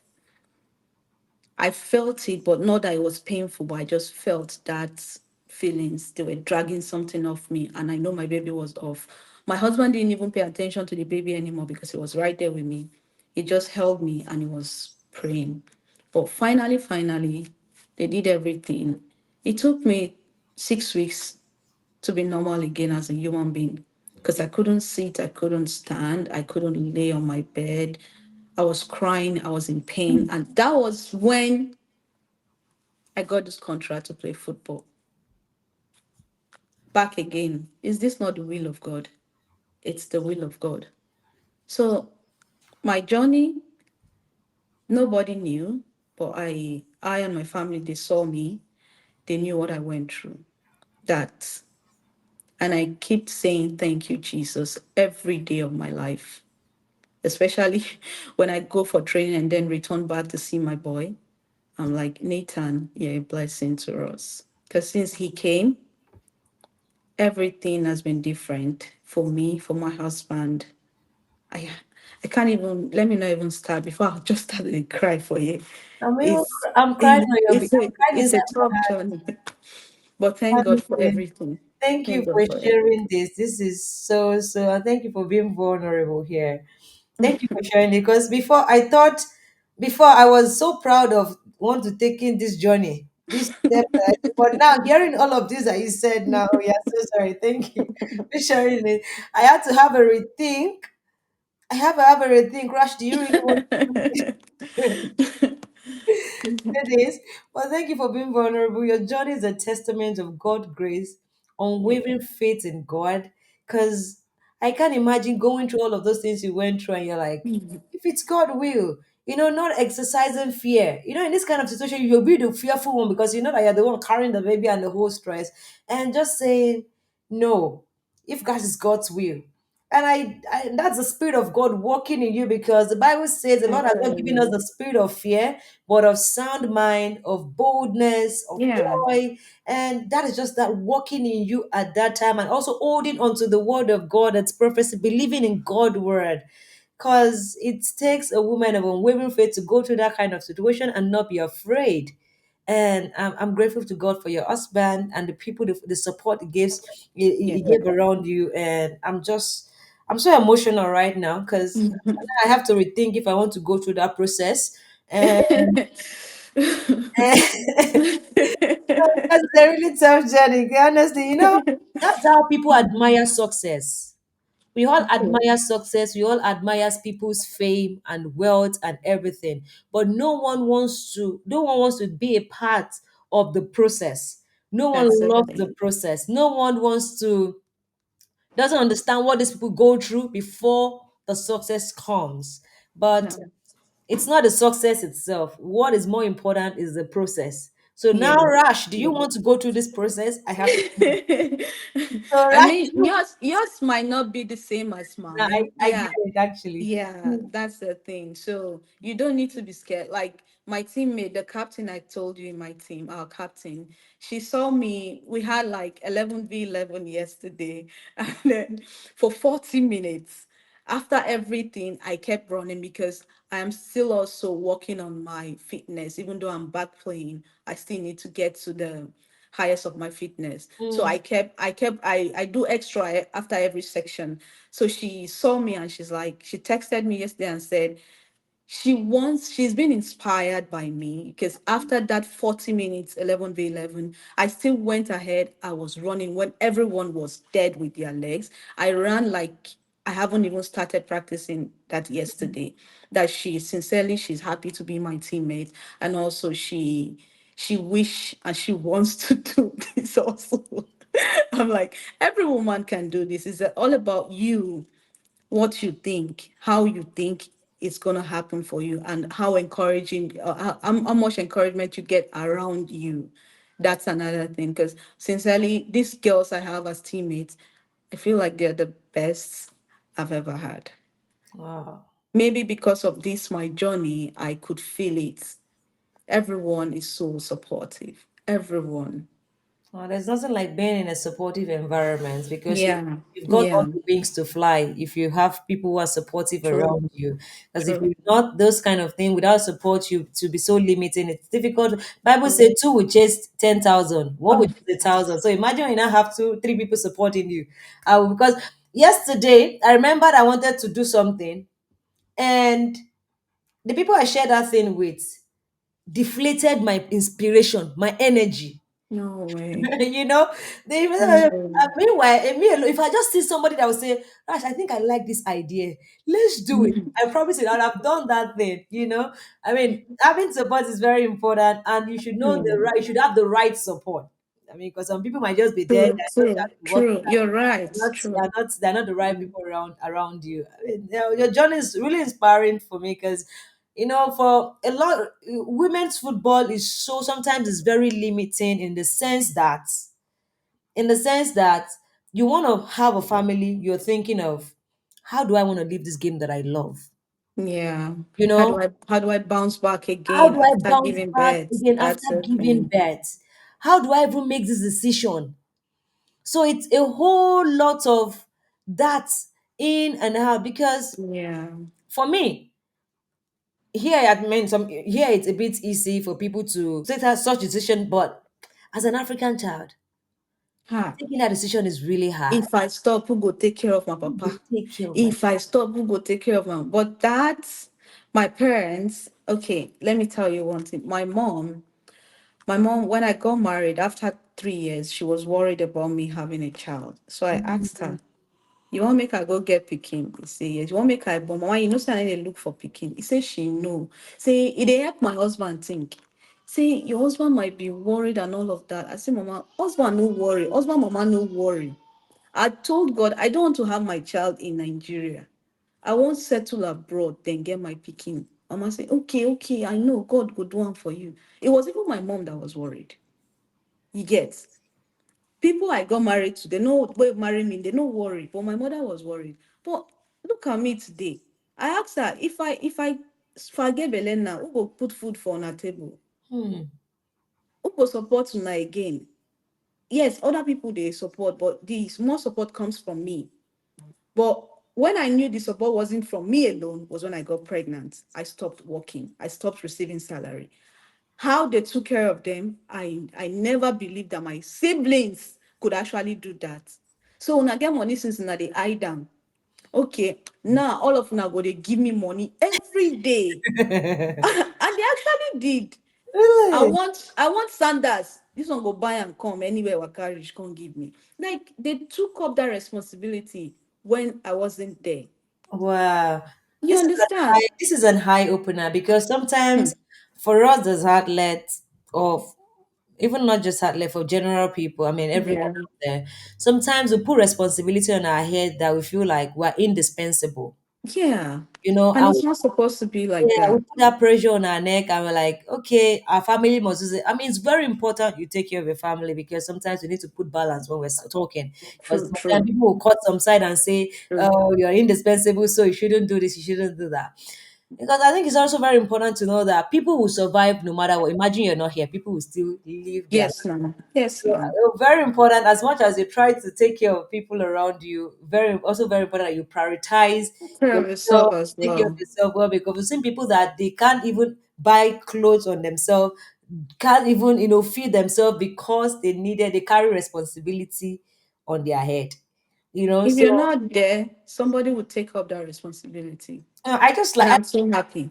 yeah, yeah. I mean, I like the way, you said it, and I like it's coming out from you, because sometimes, for me, I have the same issue, you know.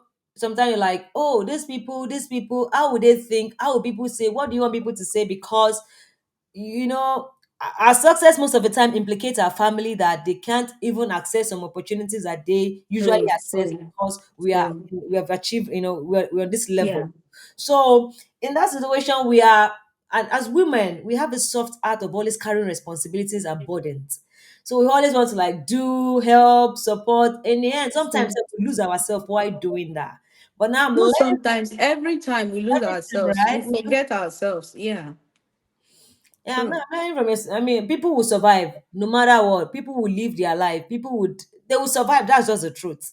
true. Because I remember that time too, before I lost my dad, he was like, hey, why everything was like, hey, if you go to have all of us, we could do here Mm. today. And you. And we're still living life, and everybody is fine, but we thank God and we still rest in peace. So for young athletes who may be faced with similar choices, what are some of the key factors they should consider when thinking about balancing family and a demanding athletic career? Okay. First of all, it depends on your spouse or whoever you're dating right now that you feel like you want to go forever journey with. You should know who the person is before making such decision. If Mm, that person is ready to support you all the way, yeah, I know I've had like conversation with so many young girls who wants to go through this path that I am right now, but it's been ups and downs for them. You should know who you're going on the journey with before accepting to go on that journey. That's one. And then secondly, I'm I'm a Jesus baby. mm, I keep I can't do anything without asking God's direction or mm. yeah. If you're a Christian, make sure you always put everything in the hands of Christ before you do anything. If you're a Muslim, whatever religion you are, make sure you're always handing it over to God before doing anything. And above all, you have to keep working hard. Hard work also can actually change the mind of your spouse. Your commitment, most especially, can change the heart of your spouse. Because when my husband got married to me, he also understood that this girl is not just wanting to settle down to be a wife. She also have a journey ahead of her, which he will have to do that journey with me. Because all the time I was playing abroad, all the 6 years before, because last year we were together, last year, 7th year, all the time, all the 6 years, I only see my husband like 1.5 months in 12 months. Oh, Yeah. So it's a journey that he accepted from the beginning. So he saw that this person has a career to pursue and he shouldn't be the one to stop me from pursuing it. So everything put together, I would say follow or marry, or if you're trying to make a family forever journey with anyone, try to know who you're going on that journey with first. Because after that, every other thing will fall in place. wow, thank you for sharing that. If you're thinking of going on that direction, you've heard it from those who have gone ahead of you. Know your spouse, seek God's direction, and Yes. also put in the work. I mean, those three things I'm holding on in my hand as I'm also trying to navigate this journey ahead of me. It's a very powerful one. Hearing it from you, you've done it, and I can see it's evidence that Yeah, it's it's paying off. working. Yeah. So why not, you know, implement it in my whole life too and see how it's gonna play out. And I will give you feedback. Don't worry. I promise you on this. Yeah. I'll give you And feedback. I pray you will succeed just like I did. Mm, Sincerely. I wish like everybody would go on this journey because now FIFA made it easy for us, right? yeah, You true. can go have a baby and then still come back to play. I mean, that's a huge step, first of all. And now it's all left for us to do what is right and do all of this that I just said. And then everything will just go smoothly. You will enjoy your career up until you decide, like, okay, I am done. Dawn. Yeah, Yeah. yeah, I do agree with you. I mean, that's true. I even forgot, I skipped that because that's true. There's laws, there's a FIFA regulation now for women for maternity, and Yeah. you can play football and you can still, you can be signed to a club, and Yeah. if you want Also to, get pregnant and still yeah, be part of the to make a team, family, get you're still paid. part of it. But Yeah. not every team has been able to adopt this. No. Yeah, No. because not all of them has the capacity to do that. But Mm. yeah, but it is in the rules, and we all have the rights to do that now. But as much as Beg it is, Nigerian leagues thing, they don't accept this thing. we need to ask you because maybe you know better. Yeah. No, because to be honest, this is one of this biggest our biggest fear. Because even if the rule is there, it's not easy to leave the game 1 year and coming back to play. It's honestly not easy. It requires grace, as you found. I mean, there are people doing it, but I never done before. Even me, naturally, if I don't train for 1 month, imagine I now carry one person inside of me. I carry And one. maybe yours might be two or three inside of you. You Who never can knows? tell. Who knows? You, That's you just understand? it is finished. I should just pack my load and sit down. You know? Ah, But sincerely, the white people they do it. It's just so easy for them. yeah, I effortlessly, In right? this Canadian league, we have so many new mom. Yeah, we have some. We have two persons who had twins.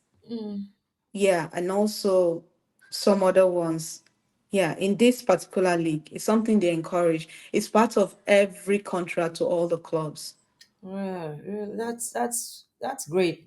I mean, because well, my own fear is still I'm still stuck in the my Nigerian mindset. I But know. I have to open up my mind to this reality, and it's not just easy. That's just what I'm just saying here. But but I mean, if you can do it, I can do it. I love that. I challenge myself. If you can do it, I Yeah, can you do it. can do it. Yeah, right. Yes. That challenge is part of our journey, right? Yeah, true. That's also part of my journey. If I feel Rashida can do this long sprint, I should also do it. Do it, Because right? we're doing the same job. I know we have different strengths, but Mm-hmm. yeah, if you can do it, I'm encouraged to do it as well.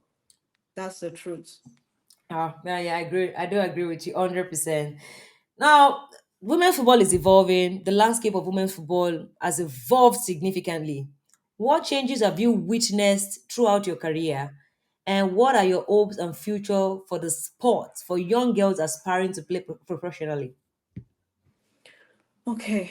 I would say first of all, the salaries has increased really, really big. You could hit your chest and say a player in the US can get up to $40,000 in a month. Hmm. And that is like the one of the huge step in women football. Because all this back in the years when we had like Perpetua, all our seniors then, Yeah, that's great talent. they didn't really enjoy the monetary part of soccer. They're just playing for fun. I should use that word for passion and all of that. But now, female football, people are receiving good money right now.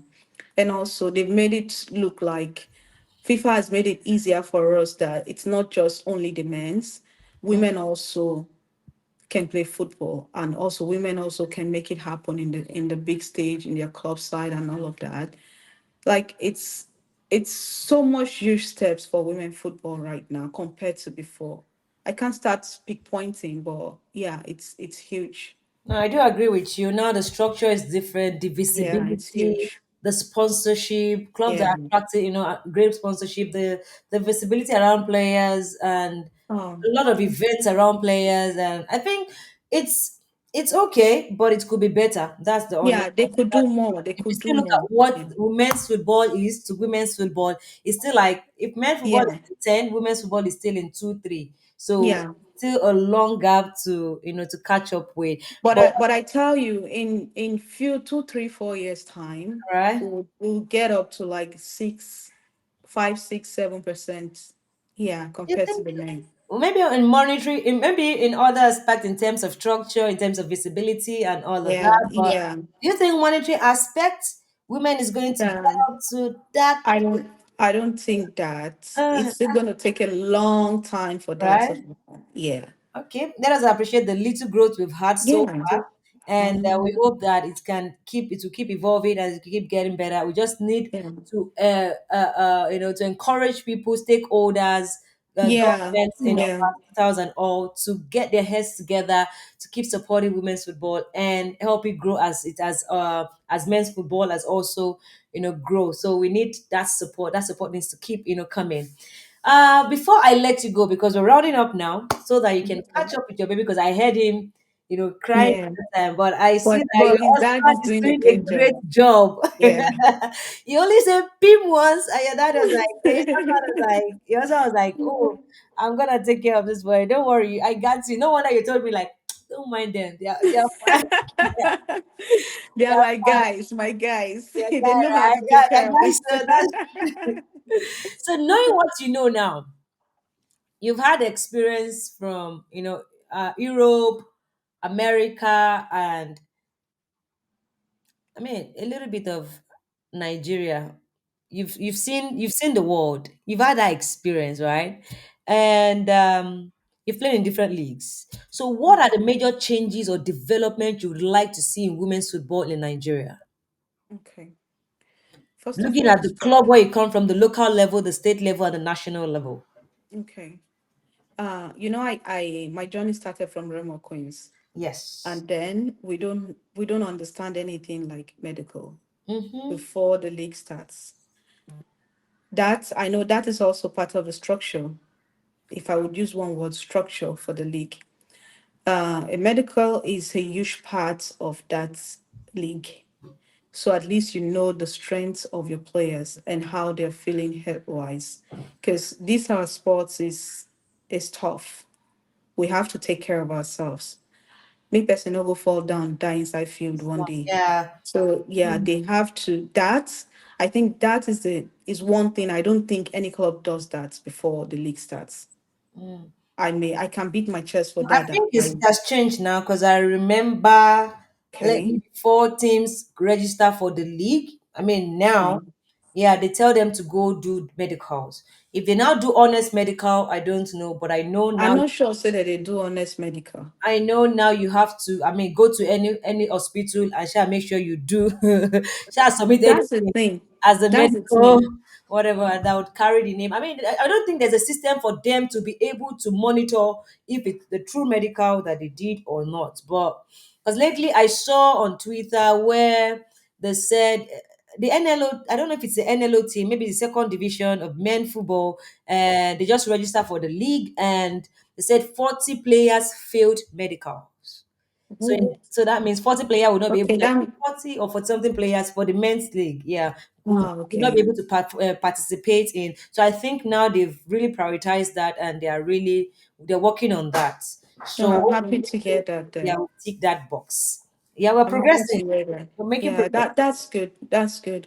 And also, secondly, we have some individual clubs, some clubs that is being owned by individuals. I Mm, would I would also advise if the federation can support these clubs based on traveling and all of that, because a team can travel from Edo State to Adamawa.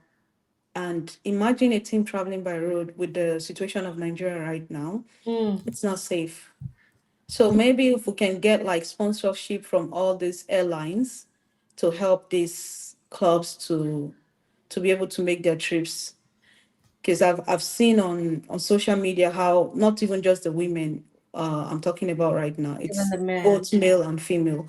Because I saw when some clubs were being attacked and all of that. It's scary to even read and watch that kind of news. So that is another big thing for me. If the federation can support these clubs financially on those kind of trips. And yeah, I think that's the two major thing I am actually rooting for if that can happen. Well, that's, I mean, that's great. And I think it's a major thing when it comes to the league, because if people cannot transform themselves to locations where they want to play the game, in the end you start seeing walk over. Because I have experienced that playing for FC Robo. Remember, it's an Yeah, individual sponsored team, and they have to travel. Imagine traveling from Lagos to Adamawa by road. you So you have understand. to spend like 2 days, road is bad, security, all of that, nothing. So it's always like you're stuck on the road. Sometimes it's just God's grace. And I can't even count number of times that they've been attacked. After I left, they've been attacked on the road.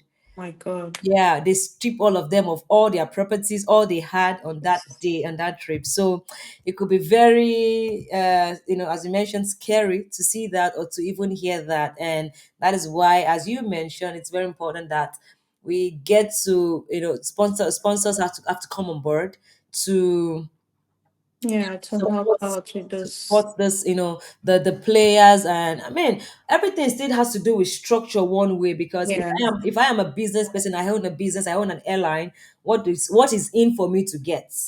Because true.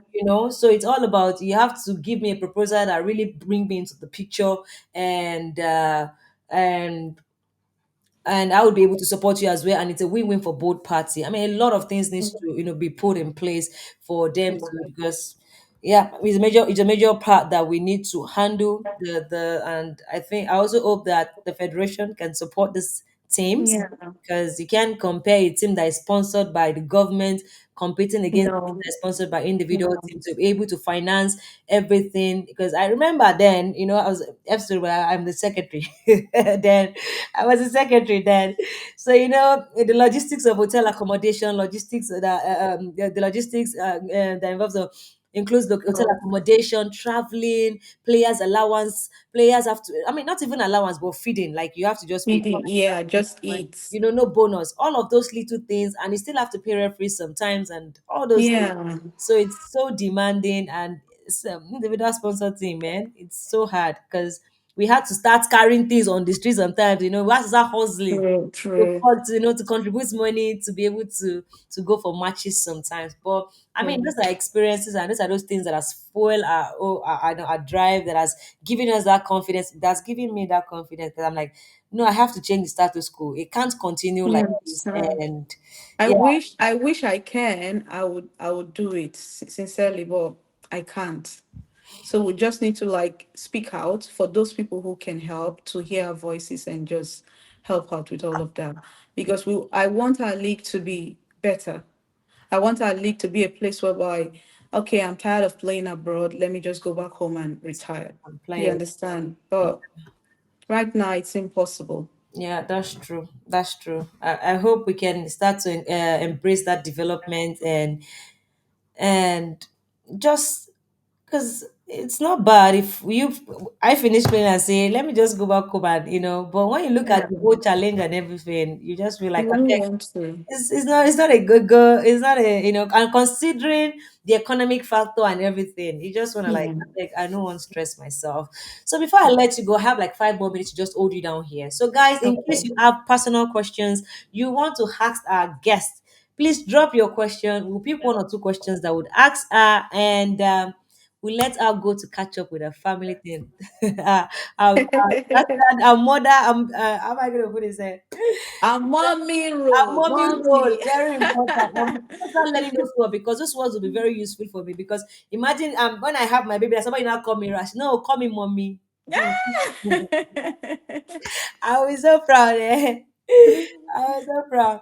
So before I let you go, what does success means to you? We've asked this question over and over again to our guests, and a lot of them has given us different perspective about success. Because I know that success doesn't have a definite No, that's what definition. I wanted to So it's say. individual. So what does it mean to you? like you just said, I'm like, I don't really know exactly what I could say. This is what success is to me. But I'll just say success being, if see myself succeeding in everything I'm doing, I get this joy that flows like it will never stop, just flow like a river. That's the kind of that's how I can explain success to me. I just feel happy that I'm succeeding and I just want to keep succeeding. I can't really say this is exactly what success is to me. I'm just happy and grateful when I succeed. That's all. So meaning success to you is gratitude. Should we put it that way? Yeah, maybe. Yeah, yeah. I mean, fair enough, because as I mentioned, there's no definite success for anybody. Mm. Everyone has different, and based on how we also grow in life, success, your definition of success changes. Because maybe when I was also small, when I was much younger than this, my definition of success was I want to just have money. I want to have this, You that kind of. understand. But now, as you grow up, Like me now, like when I gave birth, I told God I don't want to give birth to my child in Nigeria. mm-hmm, Why? Because I don't want Nigeria community to be around him, like Nigeria lifestyle. I just want to see my child something different from my growing up. You understand? And every time I go, I come back from training to see him. I'm just so overwhelmed and grateful to God that, oh, this is a dream that came true. Sincerely. so what someone is asking a question here. The Mm. person said, "Is it possible for an African to get an opportunity to play and study abroad and get paid while doing so?" Okay, this depends on what kind of contract you're having. If you're having a contract that says, okay, you can also study, fine. If you want to study, apply for it and see if you can get the admission to study. Because my teammates, they go to work while they also come to training. I guess that happens to you also there in Spain. Mm, I have teammates who are working on, and also no, they I are think it also depends on signed the in job. this team. It depends on the Okay. job, yeah. Yeah, that's why I said it also depends on the kind of contract you have. Mm-hmm.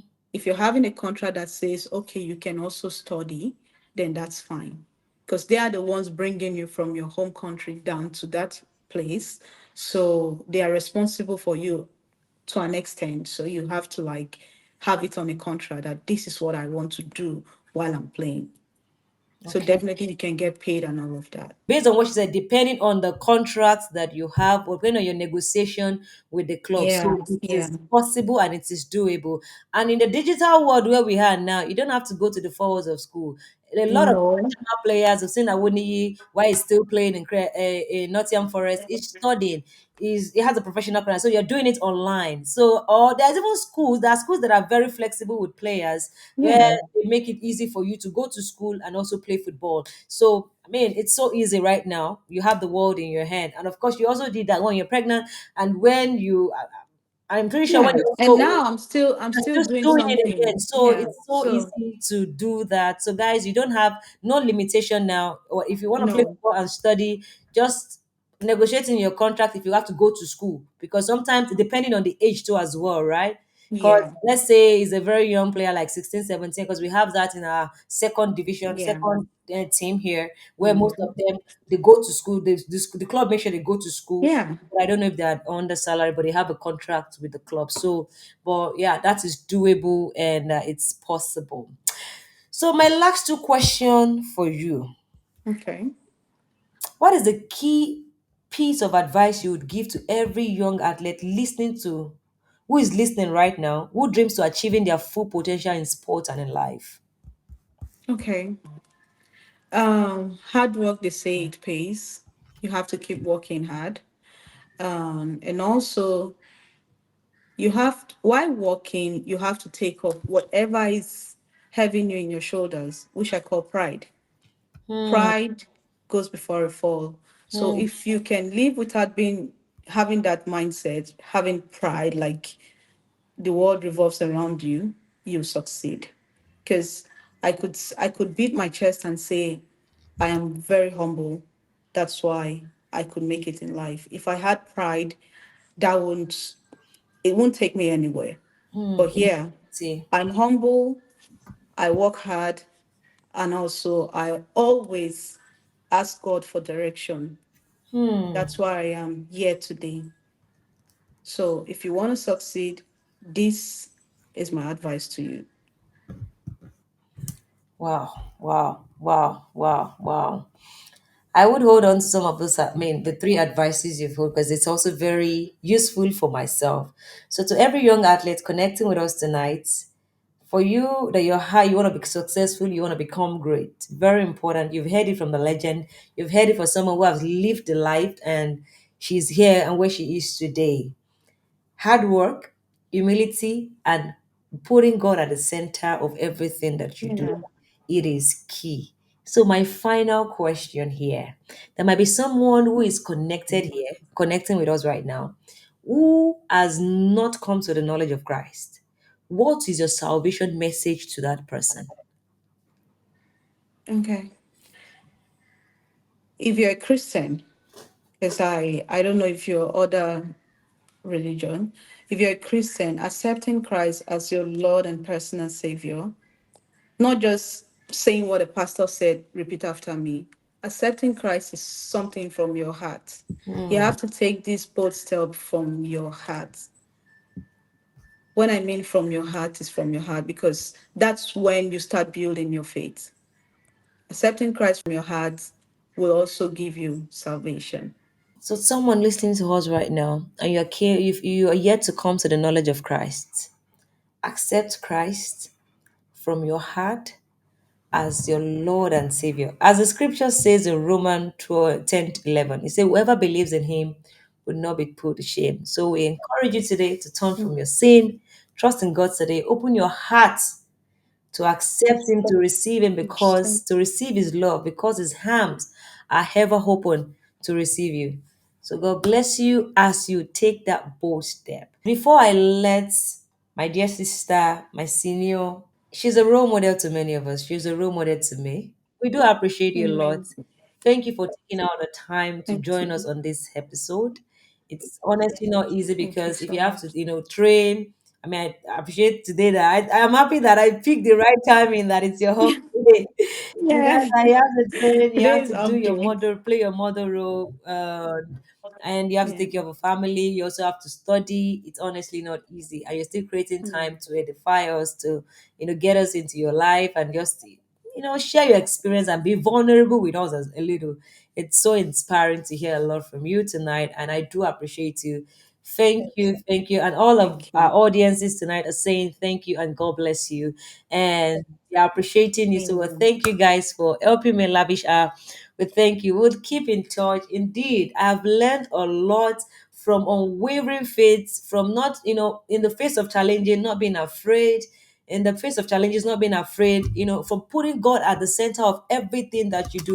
A whole lot of things that I've penned down here. I have to go back to my paper and digest them so that it can also, I can stay edified. And because it's not easy to learn all of this, because you might think it's cheap to just bring people on board to speak about all of it. It's not easy to be vulnerable. It's not really easy to share your life experience, and you do that because it is what you love to do. It is you love to see people grow. You love to add value to people, and that is why you've done what you do.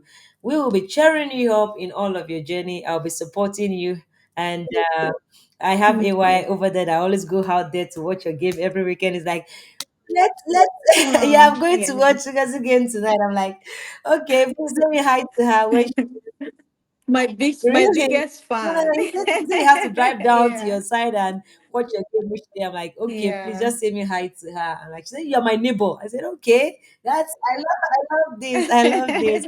Oh, yeah, thank you so much. My greetings to your husband. Help me appreciate him for giving you the time to be on this call and help me Yeah, appreciate your sure. family. And I do thank them a lot because I know your teammates too that have been very supportive around you to be able to thrive in what you do because it takes a very big, robust supporting system to be able to do what you're doing. So help me appreciate all of them, and I pray that Mm. God bless each and every one of them. So thank you, Senior Kobe, for being on this live show with Amen. us, and we hope to bring you up on Thank you another so much. episode. Thank you. And until that No time, problem. until that time. They say you will All not miss right. heaven. That's the biggest prayer. That's the I will not. Amen. Amen. I just saw it. Amen. Thank you so much. yeah, Blessing. that's what I say. Blessing. Say you know God so bless you thank too. you, thank you, thank you. We do appreciate you a lot. You We'll keep too. in touch and thank you for blessing us and my greetings to your family, your baby, your husband, your coach. The lady Amen. that is Sure, I supporting will. you. I So will. thank you very much. And we'll keep in touch. Thank you, You're ma'am. God welcome. bless you. Hey, baby's crying. Yeah. No. Bye. Bye, everyone. Okay, bye. Thank you. You have a good night rest. Oh, guys. Wow, wow, wow. Thank you, thank you, thank you. Ngozi Okobi. Okay. I do love her vulnerability. I like how she's being honest, how she's just lavishing her us with a whole lot of values and everything. I do appreciate this lady a lot. God bless you. Kobe. I call her senior because as Nigerian, we are respectful people, we are cultured people. Because people will say, why is she saying senior? Senior, yeah.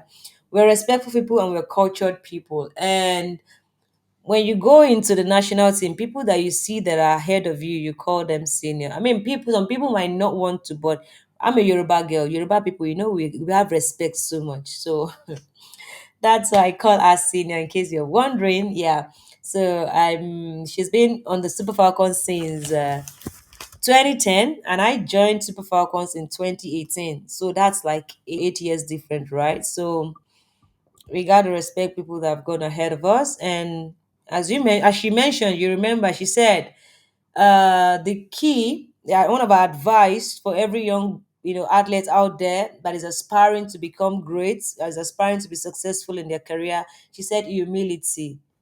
Humility. So it's if you I am a normal person, and that's why I could always, when I see people that are older than me, even if they're not even older than me, I just like to say brother, auntie, those kind of how we're being cultured. It's here that you not get to, people will be calling you Rash.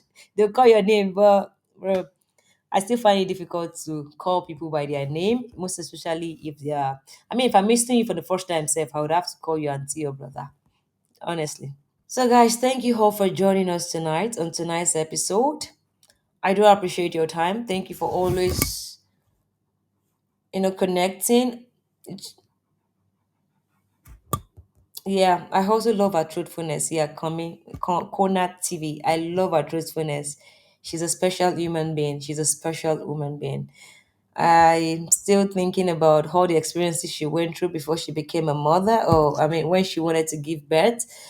I'm now having a doubt. Uh, I'm doubting if I would be able to take this step. But we'll see. God's will be done. We'll see God's direction as she has advised, and God will order my steps. So, to everyone connected, to all our listeners, I hope you're living with fresh inspiration and valuable insight. If you enjoyed this conversation, please don't forget to subscribe. Don't forget to leave a review and share it with someone who could use a little inspiration today. And please feel free to give your feedback and suggest which guest you would like to see next. We will listen to your feedback and we will invite the guest you want us to speak to. And thank you guys for joining us on tonight's episode. Please follow Ngozi Okobi on Instagram at Ngozi Okobi. Please follow our guest on Instagram at Ngozi Okobi, and also follow us on Rash4Christ. Follow me on Instagram at Rasheedat10 for more inspiring story. And until next time, keep chasing your dream and keep believing in God.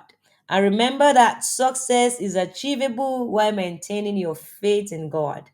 Until next time, be blessed. God bless you. And see you soon.